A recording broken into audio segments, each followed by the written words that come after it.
علیکم ورحمۃ اللہ وبرکاتہ۔ ویلکم ٹو لرن دین اسلام۔ آج کا جو ہمارا ٹاپک ہے وہ ہے قیامت پر ایمان لانے کے بارے میں۔ یہ بھی 6 اسلام کے جو بنیادی عقائد ہیں ان میں سے ایک اہم رکن ہے۔ قرآن اور حدیث میں بار بار قیامت کا ذکر آیا ہے تاکہ انسان اپنی زندگی کو آخرت کی تیاری میں بسر کرے۔ اللہ تعالیٰ نے فرمایا سورۃ غافر میں، بسم اللہ الرحمن الرحیم، ان الساعة لآتية لا ريب فيها ولكن أكثر الناس لا يؤمنون۔ بے شک قیامت آنے والی ہے، اس میں کوئی شک نہیں، لیکن اکثر لوگ ایمان نہیں لاتے۔ یہ آیت صاف اعلان کرتی ہے کہ قیامت یقینی ہے اور اس میں کوئی شک نہیں۔ آج کل کے لوگ دنیا میں اتنے مگن ہو چکے ہیں کہ انہیں قیامت کا ذرا بھر بھی فکر نہیں ہے کہ قیامت قریب ہے۔ آج کل کے جو فتنے ہو رہے ہیں، اس سے صاف پتہ چلتا ہے کہ قیامت بہت قریب ہے، تو ہمیں اپنے اعمال سدھار لینے چاہیے۔ قیامت پر ایمان انسان کو اپنی زندگی کے ہر عمل کی جواب دہی کا احساس دلاتا ہے، کیونکہ جب انسان کو احساس ہوتا ہے، جب وہ اپنے اندر اس چیز کا احساس پیدا کرے گا کہ قیامت آنے والی ہے، تو وہ جو بھی کرے گا سوچ سمجھ کے کرے گا کہ مجھے اس کا جواب دینا ہے۔ نیک اعمال پر جنت اور برے اعمال پر جہنم کا یقین انسان کو گناہوں سے بچاتا ہے اور نیکیوں کی طرف مائل کرتا ہے، کیونکہ جب انسان کو پتہ ہوتا ہے نا کہ میں یہ چیز کروں گا تو مجھے اس پر پنشمنٹ ملے گی، تو وہ سوچ سمجھ کے کرے گا۔ جو انسان سمجھدار ہے وہ سوچ سمجھ کے قدم اٹھائے گا کہ میں یہ چیز نہ کروں تاکہ مجھے سزا نہ ملے۔ تو مسلمانوں کا بھی یہی ایسے ہونا چاہیے کہ وہ قیامت کا جب تصور کریں تو انہیں اس چیز کا احساس ہوگا کہ ہم یہ گناہ نہ کریں، یہ عمل نہ کریں کہ جس کی وجہ سے ہمیں جہنم میں داخل کر دیا جائے، تو ان چیزوں سے بچنے کی کوشش کریں جس حد تک ممکن ہو سکتی ہے۔ قیامت پر ایمان نہ ہو تو انسان کی زندگی بے مقصد اور بے معنی ہو جاتی ہے، کیونکہ انسان ایسے ہو جاتا ہے کہ اسے پتہ نہیں ہوتا کہ یہ اس دنیا میں کیا ہو رہا ہے اور آگے دنیا آنے والی ہے یا نہیں آنے والی، اسے کسی چیز کا فرق نہیں پڑتا۔ قیامت جو ہے وہ ہمیں اس بات کا احساس دلاتی ہے کہ ہم جو کچھ ابھی کر رہے ہیں اس کا آگے ہمیں حساب دینا ہے، تو زندگی کا ایک مقصد واضح ہو جاتا ہے کہ ہاں یہ زندگی کس مقصد کے لیے بنائی گئی ہے۔ قیامت کے کچھ مراحل ہیں اور کچھ منزلیں ہیں جو میں ابھی بیان کروں گی۔ سب سے پہلے جو مرحلہ آئے گا وہ ہے قبروں سے اٹھایا جانا۔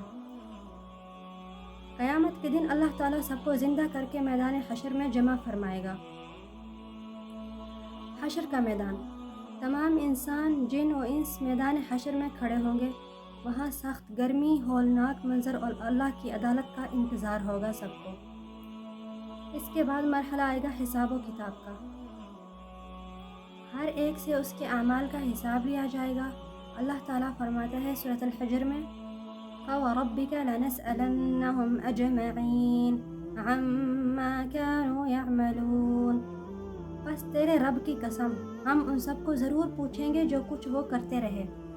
تو اللہ تعالیٰ نے قسم اٹھائی ہے سورۃ الحجر میں کہ جب یہ سارے لوگ جمع ہوں گے میدان حشر میں تو اللہ تعالیٰ ان سے ضرور پوچھیں گے جو وہ کچھ کرتے پھر رہے ہیں اس دنیا میں۔ تو اب تو شک کی کوئی گنجائش ہی نہیں بچتی جب اللہ تعالیٰ نے خود قسم فرما دی ہے کہ وہ ان سے ضرور پوچھیں گے جو کچھ وہ کر رہے ہیں۔ تو انسان کو سوچنا چاہیے کہ آگے حساب دینا ہے، ہمیں جواب دہی ہونا ہے اللہ کے آگے۔ اعمال کا میزان، اعمال کو ترازو میں تولا جائے گا۔ جس کے نیک اعمال بھاری ہوں گے وہ کامیاب ہو جائیں گے اور جس کے برے اعمال زیادہ ہوں گے وہ ناکام ہو جائیں گے۔ تو ہر انسان کو سوچنا چاہیے کہ اس کے نام اعمال میں اس نے کیا جمع کر رکھا ہے آگے اللہ تعالیٰ کو دکھانے کے لیے، کیونکہ جب اللہ تعالیٰ کے سامنے انسان پیش کیا جائے گا تو اس کے گناہ اور اس کے نیک اعمال سب اللہ تعالیٰ اس کو اس کے سامنے پیش کر دیا جائے گا۔ تو انسان کو چاہیے کہ صبح اٹھتے ہی وہ اپنے اعمال کا حساب کرنا شروع کر دے کہ مجھے کیا کرنا ہے اور کیا نہیں کرنا۔ اس کے علاوہ آ جاتا ہے جنت کا مرحلہ۔ ایماندار اور نیک لوگ اللہ کی رحمت سے جنت میں داخل ہوں گے، جہاں ہمیشہ کی راحت، سکون اور نہ ختم ہونے والی نعمتیں ہوں گی اور اللہ تعالیٰ کی رضا ہوگی۔ جو لوگ خوش قسمت ہوں گے، جو لوگ اللہ تعالیٰ جنہیں چاہے گا اسے جنت میں داخل کر دے گا اور جنت میں ہمیشہ ہمیشہ کے لیے وہ رہیں گے۔ اور دوزخ ان کو لیے ہے جو کافر اور نافرمان لوگ ہیں، ان کا ٹھکانہ جہنم ہوگا، جہاں سخت عذاب، آگ زنجیریں اور حسرتوں کا انجام ہوگا۔ وہ لوگ ندامت میں رہیں گے کہ ہم نے یہ کیا کر دیا کہ ہمیں دوزخ میں ڈال دیا گیا۔ حسین کلپ نمبر 6۔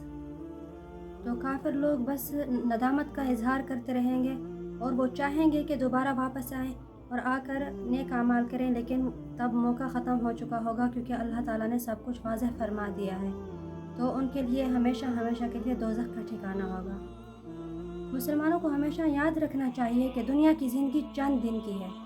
لوگ یہاں پر اتنی چیزیں سوچ لیتے ہیں، انہیں لگتا ہے کہ وہ پتہ نہیں کتنی زندگی جی لیں گے، حالانکہ اس جو آخری صدی کے لوگ ہیں ان کی زندگی کی عمریں جو ہیں وہ بڑی نہیں ہیں۔ کم سے کم اگر زیادہ سے زیادہ اگر ایک انسان 100 سال کی زندگی بھی جی لیتا ہے تو کیا ہوگا، اس کے بعد بھی تو موت آنی ہے۔ اصل زندگی جو ہے وہ آخرت کی ہے، اس دنیا کی نہیں ہے۔ اس دنیا کی زندگی جو ہے وہ عارضی ہے، فانی ہے، یہ ختم ہونے والی ہے، اور آگے جو زندگی آئے گی وہ کبھی ختم نہیں ہوگی۔ اصل زندگی تو تب شروع ہوگی جب ہم آگے جائیں گے موت کے بعد، اور تب اصل زندگی شروع ہوگی۔ یہ زندگی ہماری امتحان کی ہے، یہ اصل زندگی نہیں ہے۔ قیامت کا دن یقینی ہے اور ہم ہر عمل کا حساب دینا ہوگا، اس لیے ہمیں چاہیے کہ ہم نماز قائم کریں، نیکیوں کی طرف بڑھیں، گناہوں سے بچیں اور اللہ اور اس کے رسول کی اطاعت میں زندگی گزاریں، کیونکہ ہمارا اصل سرمایہ اسی میں ہے۔ اس دنیا میں ہم اس لیے بھیجے گئے ہیں کہ ہم اچھے اعمال جمع کر لیں، اور آگے ہمارا امتحان شروع ہوگا۔ اگر ہم پاس ہو جائیں گے تو اصل زندگی ہماری راحت اور سکون والی زندگی ہوگی۔ تو اللہ تعالیٰ ہمیں قیامت کے دن اپنے عذاب سے محفوظ رکھے اور جنت الفردوس میں اعلیٰ مقام عطا فرمائے۔ آمین ثم آمین۔ باقی واللہ اعلم، والسلام علیکم ورحمۃ اللہ وبرکاتہ۔